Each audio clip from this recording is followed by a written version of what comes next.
istri teh sugana calalager kan salala tres ya kadi mah jadi calager lumayan. Nu boga hutang ka Bang Emok seri heulain makan gitu. Sambil dapat ilmu, oh ternyata makan barang riba yang renten begitu, yang 100.000 2 hari jadi 120.000 bayarnya haram ya Pak Jujun. Iya, sama dengan berzina 36 kali ya. Iya, bergidik bulu romanya, masuk hidayah ke hatinya. Besok dia selesaikan dan dia bilang, saya tobat, tidak akan memakan lagi barang riba. Mudah-mudahan itu yang terjadi di tempat ini. Amin. Gitu. Makanya Bu, hindari makan riba ya. Hindari nih ibu-ibu terutama, tetangga punya kulkas, lu jangan panas. Gara-gara lu panasan gak punya duit nginjem ke Bang Emok. Nah itu yang parah. Tetangga punya kulkas bilang hebat teteh punya kulkas, bikin es teh biar nanti siang saya minta es. Begitu dong. Ini mah bukan sholat rajin, sirik, pidik, jahil, kaniaya, iren, pinasren, iri, dengki, hasud pada orang masih dipelihara. Tetangga bikin rumah nyeri sirah. Tetangga maju dagang muriang, tetangga naik mobil, naik ambulan, tetangga beli parabola, beli paramek, parah. Emang tetangganya juga sholat si rajin, tetangga juga sombongnya juga dipelihara. Ke pengajian orang lain pakai baju biasa, ini bajunya mencolok.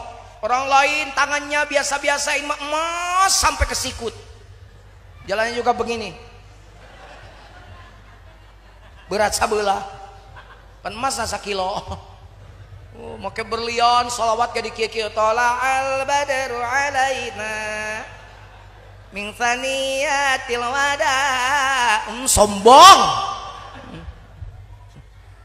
Ada yang begitu ada. Pulang dari pengajian, cenani saya duluan ya, dadah. Saya baru pernah lihat di 5 benua nggak ada yang dadah begini, kecuali di Bantar Gebang, dadah. Kenapa? Itu kan tangannya ada berlian, dadah. Saya maaf ya cenani ya, saya lagi pilek udah 3 hari pilek. Sombong. Orang sombong mah parah. Jangankan di akhirat, di dunia juga suka celaka. Tuh di Karawang ada haji sombong. Ji, ini sawah punya haji semua, punya haji. Haji kaya, hebat haji. Si haji itu mah refleks, kalau dipuji tangannya suka begini. Haji gitu loh. Ji, tuh kebun kelapa punya haji. Iya, dengan kebun kelapanya punya gue. Haji bener-bener kaya. Haji gitu loh. Saya dengar haji bisa naik pohon kelapa sendiri ya. Bisa, coba Ji buktikan. Naik dia kayak tupai, udah sampai atas. Haji hebat. Haji gitu loh ya, jatuh lah. Matilah si haji gara-gara haji gitu loh. Mestinya pegang erat, ini haji gitu loh. Biasa sih sombongnya begitu. Makanya ya udah tamat itu ceritanya si haji karena udah mati. Kalau panjang umur, panjang tuh cerita si haji tuh. Ya, gitu ya. Subhanallah. Kenapa ya kok sholatnya rajin, maksiatnya masih pelihara? Ini oleh Isra Mi'raj nih. Karena ayatnya belum selesai dibaca. Mari kita baca lagi ayatnya. Bacakan jangan Bu. Saya nanya ibu, bapak diem. Saya mau harus dengar suara ibu. Ibu-ibu kalau nggak diajak ngomong sendiri mereka. Bibirnya kan 4. Makanya harus selalu diajak ngomong. Bu, bacakan ayatnya Bu. Yang panjang, yang pendek Bu. Ibu resep yang panjang, suka yang pendek. Kenapa ibu ketawa? Ibu mikirnya jangan yang ngeres-ngeres. Saya bilang ngaji, bukan mikir kanjut aja.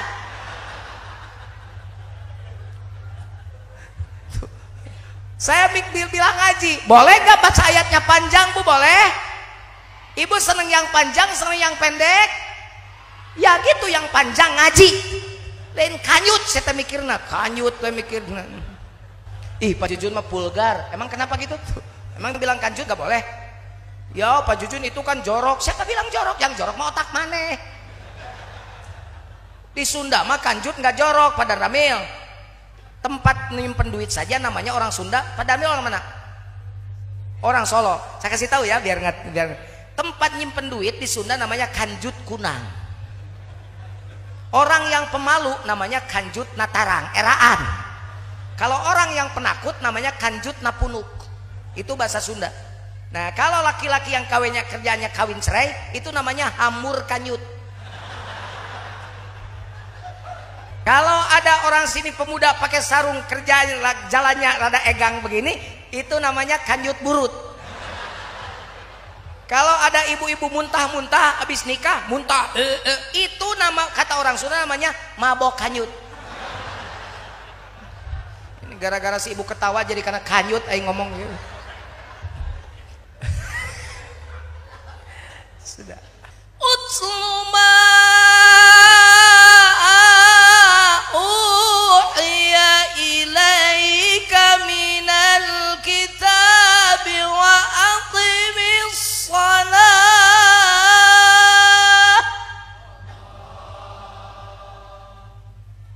innas salata tanha 'anil fahsya'i wal munkar wa la dzikrullahi akbar wallahu ya'lamu ma tasna'un.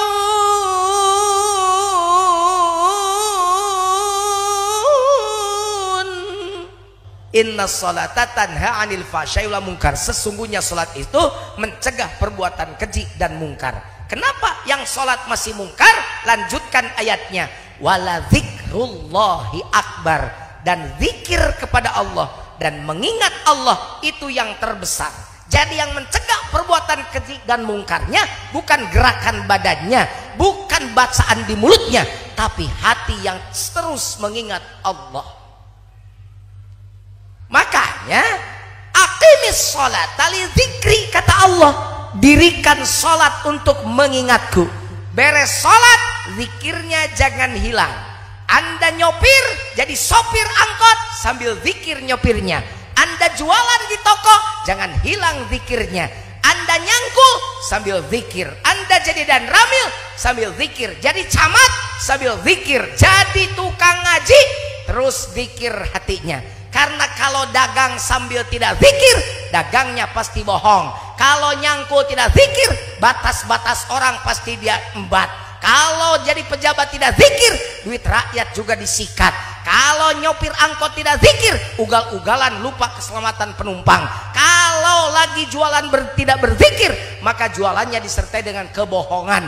Harga 5.000 dilipat gandakan jadi 10.000. Barang jelek dibilang bagus karena orang yang jualannya lupa pada Allah. Jadi orang berbuat dosa itu bukan dihalangi dengan gerakan sholatnya, harus dihalangi dengan hati yang berzikir.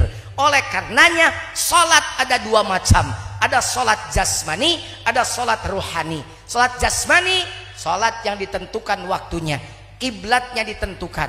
Sholat ruhani, sholat yang tidak mengenal waktu. Sholat jasmani, zuhur, asar, maghrib, isya dan subuh. Sholat ruhani tidak mengenal waktu, kapan dan di mana tetap sholat. Yang sholat bukan gerakannya. Kalau sholat jasmani 4 rakaat zuhur, 4 rakaat asar, 3 rakaat maghrib, 4 rakaat isya, 2 rakaat subuh, ditambah dengan sunnah-sunnah yang lainnya. Sholat ruhani gak mengenal rakaat. Setiap nafas ditarik, setiap nyawa masih ada di raga, maka Anda harus sholat. Apa yang sholat? Bukan bibirnya, bukan badannya, tapi kolbunya yang senantiasa mengingat Allah.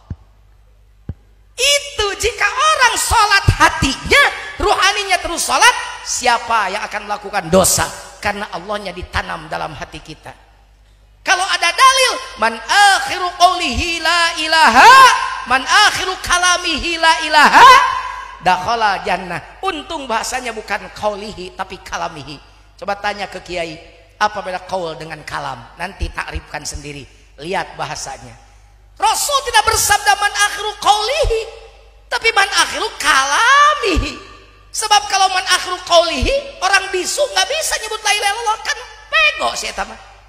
Menyenu pego aja la ilaha illallah, teu bisa ngomong tapi tiba-tiba wah bisa. Pego mah teu kapahe ge pego we anger. Kalau yang bisu mah tetap bisu, berarti orang bisu tidak ada yang masuk surga karena tidak bisa nyebut la ilaha illallah. Salah. Dalam hadis bukan qawlihi tapi kalamihi. Kalam lebih dalam dari qaul. Ini kalau kalam mata bibirna geus teu bisa ngomong, pan ieu mah hirup ngomong. Kira ngomongna eta neunena harus disimpan dari sekarang. Berulang kali dimanapun saya ngomong, Allah tidak usah disimpan di depan, tidak usah disimpan di kaca, tidak usah disimpan lafaz Allah di atas menara, tapi tanamkan lafaz Allah di dalam hati, di dalam qalbumu. Sebab kalau disimpan di atas menara, disimpan di dalam kaligrafi, di kaca, nanti yang ingat pada Allahnya kaca dan kaligrafi dan tembok dan menara. Tapi orang-orang yang ada di situ tidak ingat pada Allah, karena Allahnya hilang dari hati. Kayak Isra, ngaranna ieu teh Isra teh ised ka jero. Jadi kudu mikir ka jero seeutik. Sebab kalau teu make ka jero nanti puasa sama. Kam min shaimin laisa lahu min siyamihi illal ju'i wal atash. Banyak orang puasa tapi puasanya tidak kebagian apa-apa kecuali lapar dan dahaga. Ya iya ada puasana kayak puasa asal, hanya puasa jasmani, menahan lapar dari pagi sampai maghrib, itu doang. Nggak punya puasa rohani. Makanya puasanya juga kalah dengan puasanya ular. Ular puasa ganti kulit. Sok tingali ngukut orai sekali-kali. Ular kalau mau ganti kulit puasa Pak. Habis puasa megar tah. Keluar kulit anyar ngorak deui. Ya kayak ibu-ibu lah. Ibu-ibu kalau mau ganti kulit kan pergi ke salon.